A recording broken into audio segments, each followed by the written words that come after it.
দীর্ঘদিনের প্রেম, বিয়ে, তারপর হঠাৎ বিচ্ছেদ। দক্ষিণী তারকা সামান্থার উৎপ্রভু ও নাগা চৈতন্যের সম্পর্ক নিয়ে কম জল খোলা হয়নি। প্রাক্তন স্বামী যখন নতুন জীবনসঙ্গীকে নিয়ে ঘর সাজাতে ব্যস্ত, ঠিক তখনই মায়োসাইটিসের মতো জটিল রোগে আক্রান্ত হন নায়িকা।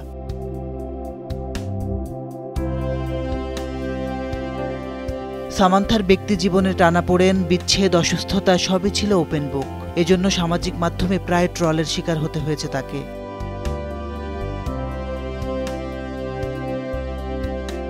নায়িকার ভাষ্যমতে নেটিজেনদের কড়া নজর ছিল তার উপর। শতভাগ সৎ থাকার চেষ্টা করেও প্রতিনিয়ত কঠিন সমালোচনা এবং প্রতিকূল পরিস্থিতির মুখোমুখি হতে হয়েছে তাকে।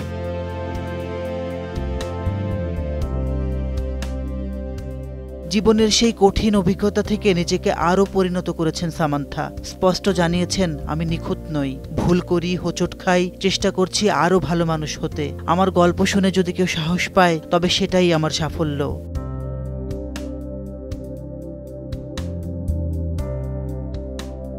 মাসিদ রণ, সময় সংবাদ।